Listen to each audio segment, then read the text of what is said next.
भाई और बहनों, शेयर ट्रैक में आपका स्वागत है। आज हम चले हैं स्पेन।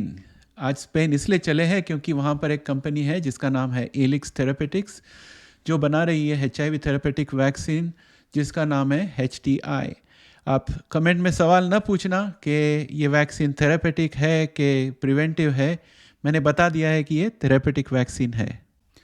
दोस्तों, मुझे हमेशा ये खुशी होती है ये जानकर कि मैं जो वीडियोस बना रहा हूँ उसके वजह से आप में से कई लोग जिनके जीवन को HIV ने छुआ है, आपको थोड़ी राहत मिलती है, क्योंकि आपको पता चलता है कि रिसर्च किस तरह चल रहा है और कब वैक्सीन आने वाला है।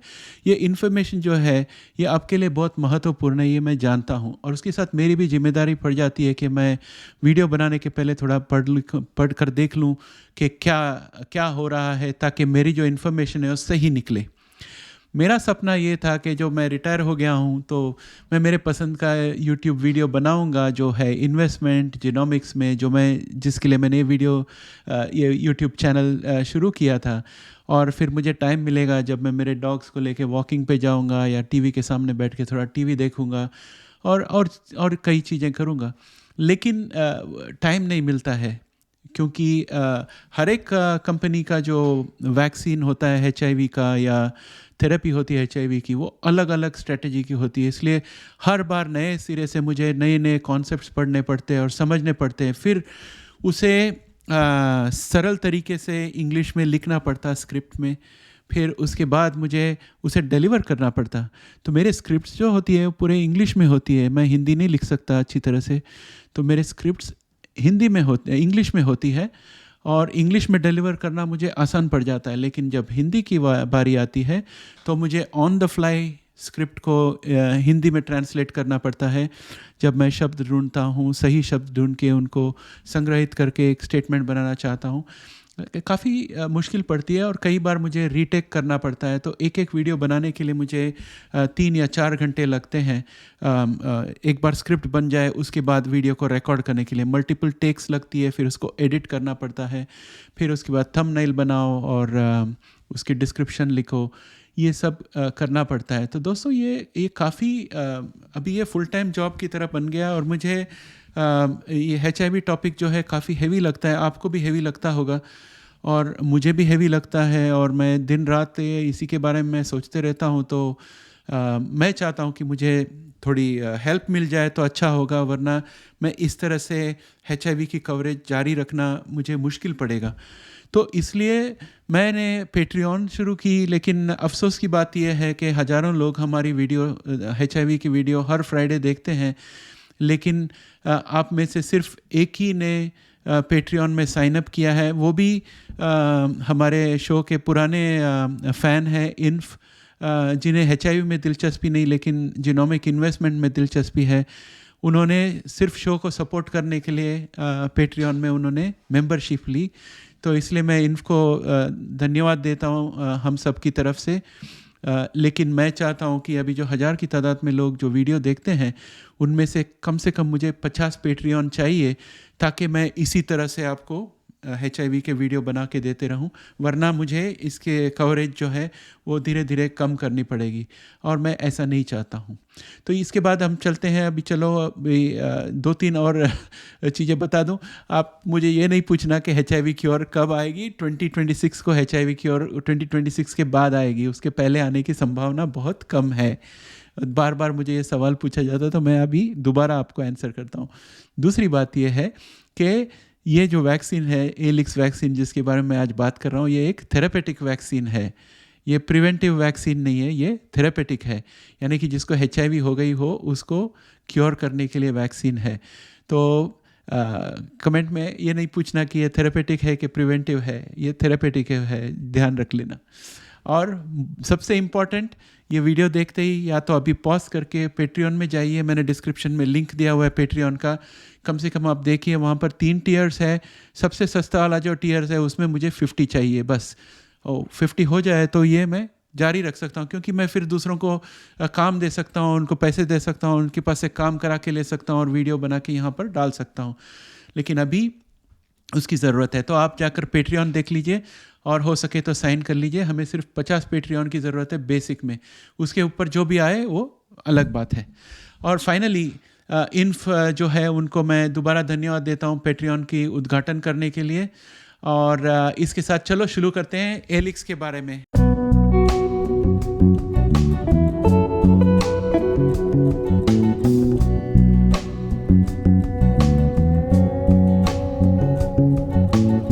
तो दोस्तों, एलिक्स थेरापेटिक्स जो है एक स्पेनिश बायोटेक्नोलॉजी कंपनी है। मैं आपको इनके वेबसाइट में ले जाता हूँ और थोड़ी उनके बारे में बैकग्राउंड बताता हूँ, फिर वैक्सीन के बारे में और ट्रायल के बारे में बात करेंगे। अब हम आ गए हैं एलिक्स के वेबसाइट में। इसका वेबसाइट है aelixtherapeutics.com। तो इसमें आप देखोगे कि को फाउंडर है और चीफ साइंटिफिक ऑफिसर है क्रिस्टियन ब्रांडर PhD, और उनके साथ दूसरे को फाउंडर है जॉर्डी नेवल जो खुद एग्जीक्यूटिव डायरेक्टर है। और ये दोनों ने मिलकर ये कंपनी शुरू की। ये जो है प्राइवेट कंपनी है, और इस कंपनी के बारे में हमें जानकारी इसलिए नहीं मिल सकती क्योंकि जो पब्लिक कंपनी रहती है जिसकी शेयर मार्केट में होती है, उन्हें हर 3 महीने आके उनके कंपनी के बारे में सब डिटेल देनी पड़ती है, फाइनेंशियल डिटेल देनी पड़ती और थेरेपी का प्रोग्रेस के बारे में डिटेल देना पड़ता। लेकिन ये जो कि एलिक्स जो प्राइवेट कंपनी है, तो इनको हमें डिटेल देने की बिल्कुल ज़रूरत नहीं। इसलिए इनका डिटेल निकालना एक्सिशन बायोथेरापेटिक्स या टेल अवीव का जो डिटेल निकालना है उसी तरह से मुश्किल है।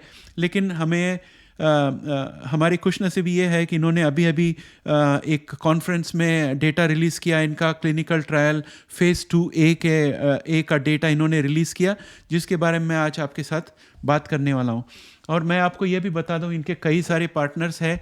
इनका सबसे बड़ा पार्टनर है गिलियाड बायोसाइंसेस, जो एक बड़ी फार्मा कंपनी है जिसके पास काफ़ी पैसे हैं, और उनका इनके साथ टाई अप है सिर्फ HIV के लिए। और गिलियाड का एक थेरेपी है TLR7, वो और एलिक्स का HIV वैक्सीन जो है, ये दोनों का कॉम्बिनेशन को एलिक्स 003 में टेस्ट किया जा रहा है, और वो कॉम्बिनेशन मेडिसिन जो है वो सक्सेस होने पर रिलीज़ होगी। और इनके पार्टनर्स में और भी है IRSI-CA-XIA एड्स रिसर्च इंस्टीट्यूट, जो विश्व भर में एक लीडिंग रिसर्च इंस्टीट्यूट है, वो इनके साथ भागीदारी में है। उसके अलावा EIT हेल्थ, फिर यूरोपियन यूनियन की कोई मिनिस्ट्री है, और कई और ऑर्गेनाइजेशंस है जो इन्हें सपोर्ट कर रही है। तो इनके पास काफ़ी सपोर्ट है, और मैं उम्मीद रखता हूँ कि ये इसी तरह से कोशिश जारी रखे और हमें एक हमारे समाज के लिए एक HIV वैक्सीन लाके सक्सेसफुली प्रस्तुत कर दे। अक्टूबर 2018 में एलिक्स ने अनाउंस किया था कि उन्होंने एक क्लिनिकल कोलैबोरेशन एग्रीमेंट गिलियाड बायोसाइंसेस के साथ, गिलियाड साइंसेस के साथ कर लिया है, जिसके अंतर्गत वो AELIX 003 सेकेंड क्लिनिकल ट्रायल चलाएंगे। और एलिक्स जो कि प्राइवेट कंपनी है, उनके पास से हमें डिटेल नहीं मिल सकती, लेकिन गिलियाड जो है वो पब्लिक कंपनी है। तो हम गिलियाड के बारे में गिलियाड के वेबसाइट में मैं जाके रेगुलरली देखा करूँगा, ताकि और कुछ इन्फॉर्मेशन मिल जाए तो आगे चलकर मैं आपके लिए ले आऊँ। दोस्तों, जब भी कोई मुझे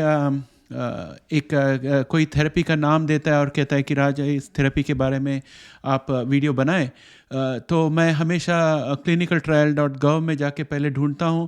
अगर मुझे वहां पर थेरेपी मिल जाए तो मुझे यकीन होता है कि ये सही है थेरेपी, कोई फेक थेरेपी नहीं है। तो clinicaltrials.gov में जाके मैंने चेक किया। एलिक्स का नंबर है NCT04364035, और उसको पोस्ट किया गया था अप्रैल 27, 2020 में, और उसमें जो लास्ट एंट्री थी अगस्त 2, 2021 की है। लेकिन हमारे पास लेटेस्ट इन्फॉर्मेशन भी है, और मुझे ये एलिक्स के बारे में बताया था हमारे सब्सक्राइबर बीरजीत ने, और बीरजीत को थैंक्स हम सब की तरफ से। और बीरजीत जो है एक सिंगर है, और उनकी बहुत अच्छी वीडियो है जो मैंने हमारे एंड स्क्रीन में डाल रखी है। आप ज़रूर जाकर देखें, और उनके वेबसाइट में आप उनके यूट्यूब चैनल में जुड़ जाइए। उन्होंने अभी सारेगामा के साथ 10 सॉन्ग्स के लिए कॉन्ट्रैक्ट साइन किया हुआ है, तो शायद आप उनके और भी सॉन्ग्स देख पाओगे आगे चलकर। तो वापस आते हैं एलिक्स के बारे में। वो जो रिकॉर्ड है एलिक्स की, उसके अनुसार उन्होंने फेज़ 2A ट्रायल एंड करना था 23 दिसंबर 2022 को, और हम उनके रिजल्ट्स का इंतज़ार कर रहे थे। अभी लगता है कि उन्होंने थोड़ी डेटा रिलीज़ कर दी है। उन्होंने एक कॉन्फ्रेंस में भाग लिया था जिसमें उन्होंने डेटा रिलीज़ की। लेकिन पहले हम इस चीज़ के बारे में बात करते हैं कि इनकी जो ट्रायल है वो किस उद्देश्य से बनाई गई थी, उसमें कितने पार्टिसिपेंट्स थे, वो सब डिटेल लेते हैं। तो ये ट्रायल जो थी इसमें 57 पेशेंट्स थे और इस ट्रायल को उन्होंने कहा है कि randomised, double blind and placebo controlled. तो ये randomised, double blind and placebo controlled क्या होता है, इसके बारे में मैं आपको जानकारी देता हूँ। रैंडमाइज का मतलब ये है कि जो भी पेशेंट है उसको जो दवा मिलती है, पेशेंट को पता नहीं रहता है कि उसको असली दवा मिली है कि नकली दवा मिली है, और जो कंपनी वो दवा देती है उसको भी पता नहीं चलता है कि किसको क्या दिया गया है। लेकिन जो क्लिनिकल ट्रायल एडमिनिस्टर करता है उसको सब पता होता है। डबल ब्लाइंड का मतलब मैंने बता दिया, दोनों कंपनी को भी पता नहीं रहती और पेशेंट को भी पता नहीं रहता है। और प्लेसिबो कंट्रोल्ड का मतलब ये है कि जो दवा दी गई है उसके साथ साथ किसी लोगों को दवा के बजाय सिर्फ प्लेसिबो दिया जाएगा। प्लेसिबो का मतलब है नकली दवाई, जो असली दवाई जैसे दिखती है लेकिन उसके अंदर दवाई के कोई गुण नहीं रहते, बिल्कुल यूजलेस रहता है। तो ये सब मिला के उन्होंने किए। तो हमारे लिए जो है ऑर्डिनरी इंसान जो है, जो डॉक्टर या साइंटिस्ट नहीं है, उसको ये समझना ज़रूरी है कि इन्होंने इस तरह से ये क्लिनिकल ट्रायल डिज़ाइन किया है कि इसमें कोई इसका रिज़ल्ट्स को किसी भी तरह चेंज नहीं कर सकता उनके फ़ायदे के लिए। तो हमें ये समझ लेना चाहिए कि अगर इस तरह से क्लिनिकल ट्रायल किया है तो इसका जो रिज़ल्ट आएगा ये काफ़ी रिलायबल रिज़ल्ट है, इसके ऊपर हम यकीन कर सकते हैं। एलिक्स 003 स्टडी का उद्देश्य था ये देखना कि सेफ्टी जो है, क्या ये वैक्सीन सेफ़ है, टॉलरेबिलिटी यानी कि क्या पेशेंट इसे बर्दाश्त कर सकता है, इम्यूनोजेनिसिटी इसका मतलब ये है कि शरीर के अंदर जाने के बाद इसका जो इम्यून एक्टिविटी है वो शुरू हुआ है कि नहीं, और एफिकेसी का मतलब है कि जो इम्यून एक्टिविटी शुरू हुआ है ये वायरस को मारने में सक्षम रहा है कि नहीं या यशस्वी रहा है कि नहीं। तो ये चीज़ें उन लोग देखना चाहते थे। मैंने आपको पहले भी कहा है कि फ़ेज़ 1 क्लिनिकल ट्रायल में जो है सेफ्टी देखी जाती है, तब ट्रायल में डोज कम दिया जाता है क्योंकि उनको ये देखना होता है कि इससे कोई हानि तो नहीं पहुंच जाए, सेफ्टी देखते हैं। लेकिन जब फ़ेज़ 2 ट्रायल आ जाता है तो लोग डोज बढ़ा देते हैं और दोबारा सेफ्टी की जांच करते हैं, लेकिन उसके साथ साथ उसकी इफ़ेक्टिवनेस भी देखते हैं। वही इन्होंने यहाँ पर किया है। और एलिक्स थेरेपेटिक्स ने इस ट्रायल में उनकी HTI T cell vaccine use की है, लेकिन उसके साथ साथ गिलियड के टॉल लाइक रिसेप्टर 7 यानी कि TLR7 दवाई भी उसके साथ इस्तेमाल की है। और ये दोनों का कॉम्बो जो है वो उन्होंने दिया है इस ट्रायल में टेस्ट करने के लिए HIV इन्फेक्टेड लोगों को जिन्होंने ART थेरेपी जारी रखी है। और इन्होंने कहा है कि हालांकि अभी तक थेरेपेटिक वैक्सीन कोई सक्सेस नहीं हुई, इनको यकीन है कि इनकी थेरेपी सक्सेस हो सकती है क्योंकि ये HIV वायरस के उन रीजन्स को हिट कर रहे हैं, यानी कि उन एरियाज़ को हिट कर रहे हैं जिससे HIV पेशेंट्स जो HIV का अच्छी तरह से मुकाबला कर पाते हैं, यानी कि ऐसे कोई पेशेंट्स है जिनको HIV इन्फेक्शन होने के बाद भी HIV उनके शरीर में आगे बढ़ नहीं पाता।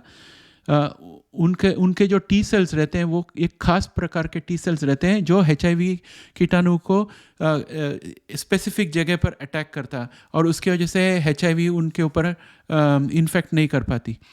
तो इन्होंने स्टडी किया है कि कौन कौन से एरियाज है HIV के वायरस में, HIV वायरस के जहाँ पर वो अटैक होता है टी सेल का। तो उस हिसाब से इन्होंने इनके थेरेपी में टी सेल को इंजीनियर किया है ताकि वो जगह पर जाके वो अटैक करे। तो उन्हें लगता है कि इस तरह से वो जो HIV रेजिस्टेंट लोग हैं उन्हीं की तरह गुण इनको प्रदान कर दे, पेशेंट को प्रदान कर दे ताकि वो HIV के साथ लड़कर जीत जाए।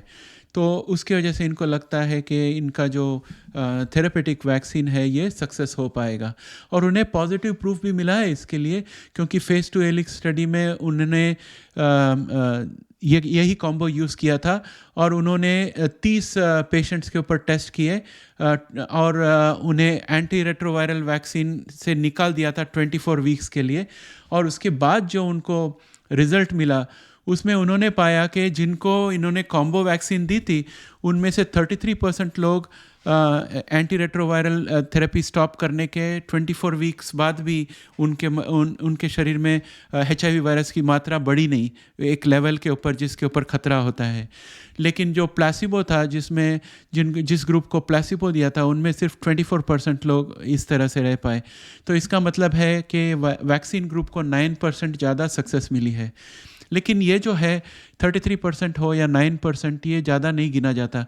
लेकिन इनका एक और फेज़ 1 स्टडी चल रहा है BCN 03 नाम का, जो एक single site placebo controlled phase 1 study है, जिसमें ये देख रहे हैं कि सेफ्टी, टॉलरेबिलिटी और इम्यूनोजेनिसिटी उस वैक्सीन का, जिसमें उन्होंने टी सेल जो इन्होंने HTI में यूज़ किया है वो टी सेल और उसके अलावा B सेल भी यूज़ किया है उस वैक्सीन में। तो उसका रिज़ल्ट देख रहे हैं। उसका रिज़ल्ट जब आ जाए तो मेरे ख्याल से वो दोनों को मिला के एक नए वैक्सीन बनाएंगे जिसमें 33% से भी ज़्यादा उनको इफ़ेक्टिवनेस मिलना चाहिए।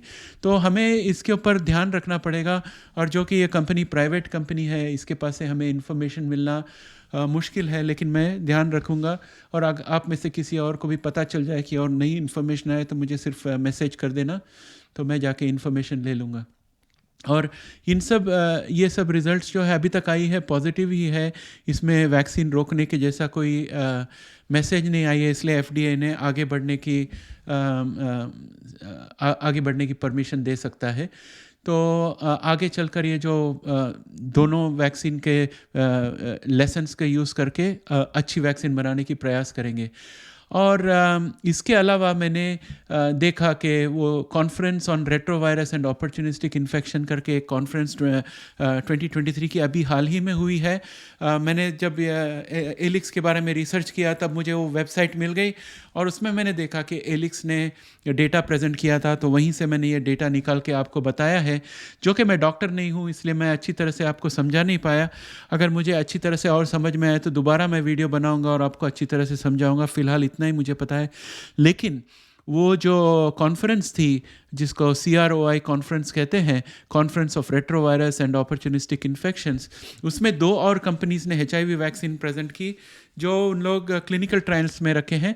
वो है इम्यूनोकोर और कोरवस। तो 2 और वैक्सीन के बारे में मुझे आपको बताना है, मैं आगे चलकर बताऊंगा। लेकिन फ़िलहाल मैं सोच रहा हूँ कि अगला फ्राइडे जो है मैं थोड़ा इजी टॉपिक लेता हूँ, वो है प्रोफेसर रामाराव एमरी यूनिवर्सिटी, उनके बारे में, क्योंकि वो वीडियो बनाना मुझे थोड़ा आसान पड़ेगा, क्योंकि उनकी जो थेरेपी है वो क्लिनिकल ट्रायल पे नहीं पहुँची, सिर्फ मंकीज़ पे उन्होंने प्रयोग किया है, और छोटा ही वीडियो होगा। तो उसके बाद मैं ये 2 नए वैक्सीन्स के बारे में बात करूँगा। और मैं इस जाने के पहले ये दोबारा आपको याद दिलाऊंगा कि प्लीज़ पैट्रियन में जाके आप देखें, और आप में से जिनमें क्षमता हो वो उसमें ज्वाइन कर ले, जुड़ जाए, ताकि मुझे दूसरों के पास से काम करा के लेने के लिए फंड्स मिले। तो मैं इसी तरह से मैं वीडियो बनाते रह सकूं, वरना मुझ में इतनी ताकत नहीं है कि इसी स्पीड में इसी तरह से आपको वीडियो प्रेजेंट करते रहूं, क्योंकि इसमें लर्निंग बहुत है, बहुत टाइम लगता है और बहुत मेहनत करनी पड़ती है। तो इसके साथ ही मैं आपको विदा चाहता हूं। आप अच्छा वीकेंड एंजॉय करें, सैटरडे संडे अच्छी तरह से एंजॉय करें, और HIV के बारे में भूल जाइए, TV देखिए, पिक्चर देखने जाइए, मज़ा करिए, खुश रहिए। Bye for